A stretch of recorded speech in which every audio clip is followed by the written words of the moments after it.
Hello everyone and welcome to another episode of the CEO Spotlight Series for Unitech Training Academy. My name is Noah Brandon, the CEO. And with me today I have Mr. Brian Head, Program Chair of the Massage Therapy Program at our Lafayette campus. Welcome, Brian. Thank you. Thank you for having me here. I'm glad to have you. Why don't you tell us a little bit about who you are, what your background is, how you came to work at Unitech. I think I've always known that I wanted to teach. I was teaching martial arts through college, and then through the last 20 years or so, I was a high school teacher for a bit. I always knew deep down I wanted to teach. I just couldn't really find what I wanted.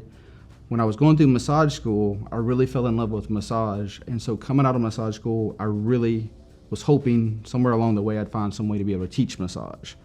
Luckily for me, and with Unitech, I was offered a subbing position for a while until I got about to the 4-year mark, which is required to teach in massage. Right. And so what helped me out with that was I was subbing. I got to really fall in love with Unitech, with the process, and as soon as a nighttime position came in, I slid right into that, and eventually I became a daytime instructor and then program chair.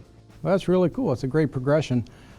I'm really curious to go back a little bit though. Tell me about martial arts. I want to know more, what's your experience with that?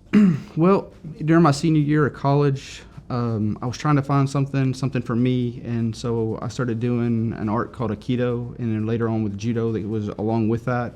So I started doing Aikido and Judo during that, and a lot of the martial art itself in there is they have a philosophy where if you don't really know anything until you can teach it. And so from the time we started going through, and you have to teach it as well as learn it. And so you're always teaching a lower belt, higher belt, and all that. And so I really fell in love with teaching do that. And then, like I said, it progressed through. But I've been doing Aikido for the last 25 years and then Judo for the last 24. Okay, well, how does that impact your teaching style in the classroom? Because it seems like that's a pretty good foundational place to start. It actually helped me out a lot, especially since a lot of massage is hands-on. And so it helped me to start being able to talk to people about hands-on things. I've worked with people with different disabilities, people with visually impaired, hearing impaired. It's made me sit there and see what I had to do in order to get the information to them and to do whatever it is I was asking them to do hands-on wise, which helped me phenomenally with massage itself because it kind of translated right into it. So I wasn't teaching something because when I was in high school, I just taught math, so I was teaching theoretical stuff. Yeah. The martial arts side let me teach the practical side, which again slid me right into massage, becoming a massage instructor really, really well, so I can get the information to the students and explain it. That's really cool. I feel like if I ever have to deliver really bad news to anybody, I'm going to want you there with me just in case things go sideways. Sure thing. But tell me about some of the challenges you face in your role. I think the biggest challenge for me, the hardest thing for me to deal with, is a lot of students come in and they don't really believe in themselves. I've had really excellent students that just didn't think they could do it just because their whole life they've been told that they're not smart enough, they're not good enough. And so it breaks my heart, but it's also a challenge to me to get them to start believing in themselves. So as part of my role, I really believe it's my job to help them, to lift them up, to not only just do the skills, but to believe they can and see themselves succeed. And it's something I really strive for, and it's something I really try to do, and it's in my heart to help them get where they need to go. And you know what's so cool about that is I see that in your class, right? Every time the massage therapy class participates in anything with the community, or if, I'll call and I'll say, hey, the massage therapy class in Lafayette was requested at this place. They're always quick to go. Everybody's always so complimentary.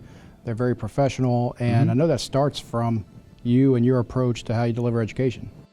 It is, and a lot of times too, they get real nervous going in there. They don't think they know enough, and I'm trying to calm them down. I keep telling them, let's just get your hands on them, start massaging them. Everything's just going to line up and work out, and it always does, and it always amazes them. So every time they leave and go back to class, they're always amazed at how well it went.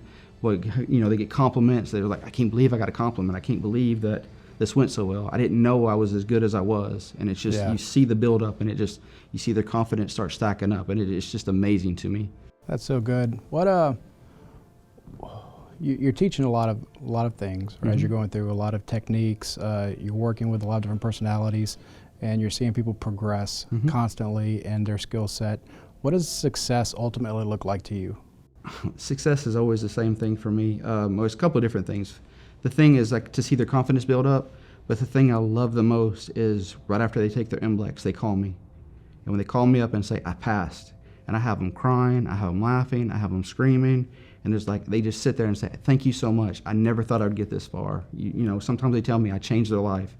You know, their new life starts right now, or because that's the pinnacle for them. That's the part when they know they got their license. They've crossed their last hurdle, and they're just amazed that they're there. I had a person just the other day. They called me. They're crying. They could barely get it out. I passed. And to me, that's just it fills my heart up. I mean, that's what I want. There's so much purpose in that. Yeah. Right? I love it. So we have massage therapy instructors and program chairs throughout our campuses at Unitech. I think you've been kind of building up to this with everything you've talked about so far, but what are some other qualities that you feel make you unique as an instructor?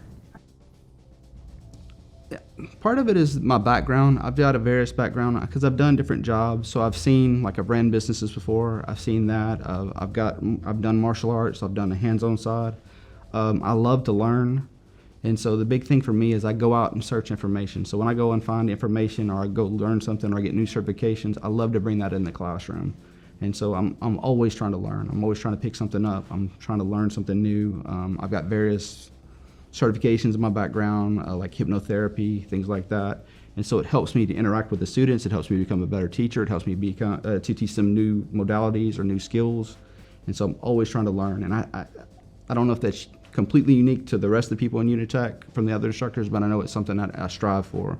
Well, it makes you you, right? I think that's It really, does make me and you. I think that's really special. Tell me a little bit about what do you like to do outside of Unitech, right? When you're not just constantly trying to make everybody's life better through, massage therapy education, what do you like to do?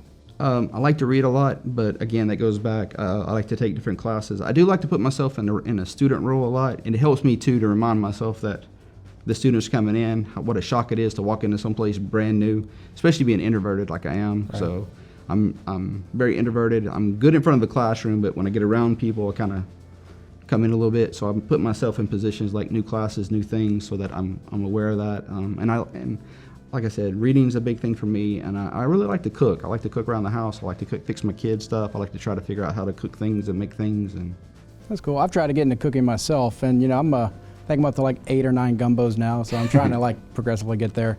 It's probably more of a challenge for me than it should be. What do you like to cook? I like to cook various things. I like to. I'm mostly a vegetarian, so I usually end up trying to cook vegetarian dishes for me and my kids. I do try to cook different meat dishes for my kids and my mother and father-in-law. I like to cook Sunday meals for us, and so we sit down as a dinner together. And so usually I'm making 2 different meals, one for my people that eat meat and one for people that don't. Man, that's great. Just a conscientious person and thoughtful, and I think it oozes out, right? You're just a genuine person that cares for other people, and I think that's one of the qualities that really make you great. I want to thank you for everything you do for our students and our community. Coming here and speaking with me today, it's been great, and I'm glad everybody got to learn a little bit more about you. Well, thank you for having me. If you ever get a chance to meet Brian Head, please do. He is an amazing individual, and we will see you next time.